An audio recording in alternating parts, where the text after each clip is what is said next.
SP Mukesh त्यागी Avenue में बैठे हुए थे और उनके सामने इंस्पेक्टर अनिल वर्मा दोनों आत्महत्या का कारण उन्हें बता रहे थे।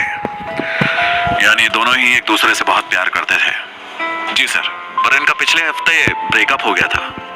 पता लगा शहर कहाँ से खरीदा गया था? नहीं सर, कुछ भी पता नहीं लगा है। और मुझे तो लगता है शायद रोहन ने अपने ही घर के बगीचे में प्रयोग होने वाला कीटनाशक प्रयोग में लिया था आत्महत्या के लिए। और हॉस्टल में रहने वाली इस लड़की रिंकी के बारे में क्या ख्याल है? इसे कहां से मिला वैसा ही कीटनाशक जहर? सर मुझे लगता है जहर रिंकी ने ही खरीदा था अपने लिए और उसे लाकर उसने हॉस्टल में खा लिया। ये दोनों अभी अपनी बातों में उलझे हुए थे कि तभी दरवाजे पर एक शख्स की आवाज ने इन दोनों को चौंका दिया। क्या मैं अंदर आ सकता हूं एसपी साहब? एसपी मुकेश त्यागी अजय को वहां देख थोड़े से कंफ्यूज हो गए थे। हाँ अजय, आ जाओ। आज कैसे आना हो गया इस तरफ? और उसे बैठने का इशारा करते हैं। बस सेठ जी की वजह से आना पड़ गया। सेठ जी की वजह से? मैं कुछ समझा नहीं। सेठ जी ठीक तो है? सेठ जी तो बिल्कुल ठीक है, पर मैं यहाँ सेठ जी के कहने पर ही आ पहुंचा हूँ। तो मुझसे फिर एक केस के पीछे लगने की बात कर रहे हैं। कौन से केस के पीछे लगा रहे हैं अब तुमको सेठ जी? और अपनी चेयर पर रिलैक्स होकर एसपी मुकेश त्यागी बैठ जाते हैं। दरअसल उनके दोस्त हैं विकास मल्होत्रा। उनकी बेटी रिंकी ने हॉस्टल में आज आत्महत्या कर ली है। बस वो इसी बात की छानबीन करवाना चाहते हैं कि आत्महत्या की वजह क्या है। इंस्पेक्टर अनिल वर्मा अजय की बात सुनकर कहते हैं, क्या विकास मल्होत्रा सेठ जी के दोस्त हैं?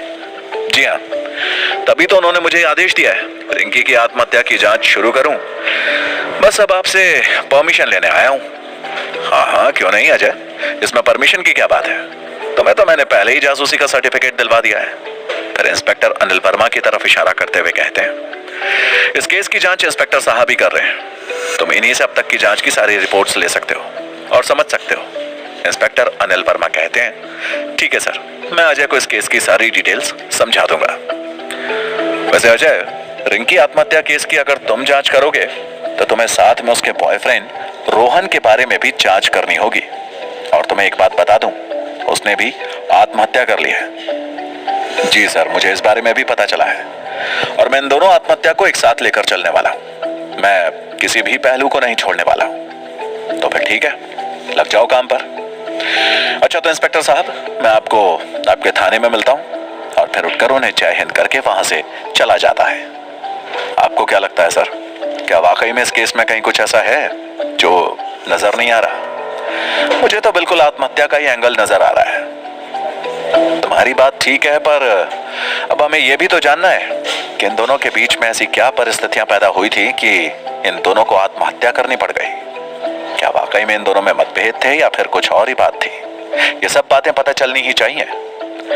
और अब तो आप निश्चिंत हो जाइए, अजय अगर इस केस में लग गया तो बहुत जल्द हमें सब कुछ साफ साफ पता लग जाएगा। ठीक है सर, फिर मैं चलता हूं और अजय को सारी जानकारी उपलब्ध करवा देता हूं।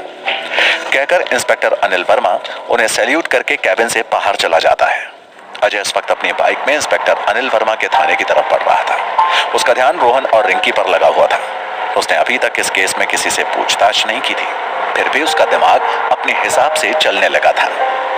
रोहन ने अगर आत्महत्या ब्रेकअप की वजह से की और रिंकी ने बदनामी के डर से, तो फिर रिंकी ने सुसाइड बाथरूम में ही क्यों किया? अपने कमरे में भी तो वो जहर खा सकती थी। और मरने के लिए उसने जहर का ही इस्तेमाल क्यों किया? वो फांसी लगाकर भी मर सकती थी। फिर इन दोनों के विचारों में खोया और मन में दुख के भाव को लिए अजय थाने में आ पहुंचा था। दरोगा शक्ति और हवलदार शुक्ला उसे वहीं मिल जाते हैं। हवलदार शुक्ला अजय को थाने में प्रवेश करता देखकर उसकी तरफ तेजी से बढ़ जाता है। अरे मिस्टर अजय, आप आइए आइए, आज कैसे आना हुआ? और जबरदस्ती उसकी पीठ पर बड़ी जोर से धौल जमा देता है। बस आपसे बिना वजह की शाबाशी लेने आया था। लगता है कुछ ज्यादा ही जोर से हाथ रख दिया हवलदार साहब ने। हवलदार शुक्ला अजय का हाथ पकड़कर उसे कुर्सी पर बैठा देता है और चपरासी को उसके लिए कोल्ड ड्रिंक लाने को बोल देता है। अच्छा अजय, आप ये बताओ आज किस वजह से आना हुआ? बस एक छोटे से केस के बारे में जानकारी लेनी थी। अभी एसपी ऑफिस में इंस्पेक्टर अतुल वर्मा जी से मिलकर आ रहा हूँ। इंस्पेक्टर साहब तो रिंकी और रोहन आत्महत्या केस की जानकारी देने एसपी साहब के पास गए। कहीं तुम इसी केस के सिलसिले में तो जानने नहीं आए हो? आपने बिल्कुल ठीक समझा। मैं इसी की पूरी छानबीन करने के मूड से ही यहाँ आया हूँ। बस अब इंस्पेक्टर साहब का इंतजार है, वो आते ही होंगे। उसके बाद वो मुझे इसकी पूरी जानकारी उपलब्ध करवा देंगे। अरे जानकारी तो हम भी आपको दे देंगे, उनसे ज्यादा छानबीन तो हमने की है इस केस में। अच्छा तो फिर बता ही दीजिए, आपकी नजर में क्या आया? सच बताएं तो ऐसा कुछ भी खास नहीं आया। बात सिर्फ इतनी सी है कि रोहन और रिंकी में लंबे समय से फ्रेंडशिप थी और ये फ्रेंडशिप बहुत आगे तक बढ़ गई थी। पर अब न जाने क्यों रिंकी ने इस रिलेशन को तोड़ दिया, जिससे रोहन इतना ज्यादा दुखी हो गया कि उसने आत्महत्या कर ली। और उसके बाद रिंकी को भी लगा कि कॉलेज में स्टूडेंट की बातें सुनने से तो अच्छा है कि वो भी अब मौत को गले लगा ले। अच्छा, आपने हर तरफ अच्छी तरह से पूछताछ कर ली है। मुझे पूरा भरोसा है, पूछताछ तो हमने बहुत अच्छी की है। ऐसा कुछ भी हमारे हाथ नहीं लगा जो संदेह पैदा करे। रिंकी के नए बॉयफ्रेंड राज से भी हमने बातचीत की है, वो भी बहुत दुखी था और मुझे तो लगा कहीं वो भी आत्महत्या ना कर ले। इसलिए मैंने उससे थोड़ा अच्छी तरह से समझाया कि कोई भी ऐसा कदम ना उठाए जिससे उसके माँ बाप को दुख पहुंचे, और उसके माँ बाप को भी कहा है कि अपने बेटे राज पर नजर रखे। अच्छा, तो रिंकी का नया बॉयफ्रेंड भी बन चुका था, या कहें कि इन दोनों के बीच में राज ने एंट्री कर ली थी, जिसकी वजह से आज ये दोनों हमारे बीच में नहीं है। फिर तो राज के ऊपर उसके परिवार वालों को कड़ी नजर रखनी चाहिए, वरना शायद वो भी डिप्रेशन में ना चला जाए और कहीं ऐसा वैसा कोई कदम ना उठा ले। अब मरने वाले को कौन रोक सकता है अजय? हम तो सिर्फ समझा सकते हैं, और वो काम हम सब कर ही रहे हैं। और वैसे भी वो विधायक जीत सिंह का बेटा है, उसे समझाने वाले बहुत हैं। रोहन के पास से तो सुसाइड नोट भी मिला है, पर रिंकी के पास से सुसाइड नोट बरामद नहीं हुआ। उसने शायद जल्दबाजी में आत्महत्या की। वो इतनी ज्यादा दुखी हो गई होगी कि अपने आप को संभाल नहीं पाई। अच्छा, तो राज विधायक जीत सिंह का बेटा है। चलिए देखते हैं, आप मुझे उन दोनों के एड्रेस उपलब्ध करवा दीजिए, मैं जरा मिलकर आता हूँ और देखता हूँ आखिर क्या निकल कर आता है मेरे सामने।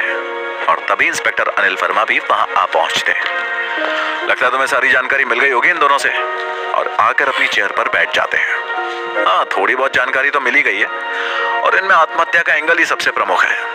हाँ ये तो है, पर तुम कुछ नया ढूंढ सको तो हमें बहुत खुशी होगी। वैसे मुझे लगता नहीं है कि कुछ मिलने वाला है।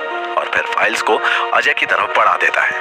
अजय दोनों फाइल्स को एक एक करके चेक करता है। दोनों की आत्महत्या की फोटो उसमें लगी हुई थी। अजय उन्हें बारीकी से देखने लगा और फिर उसने अपने मोबाइल से कई फोटोज की फोटो खींच ली थी और उसकी आंखें किसी विषय पर गहराई से सोचने लगी। क्या राज के आने से रोहन ने आत्महत्या की, या फिर कारण कुछ और ही?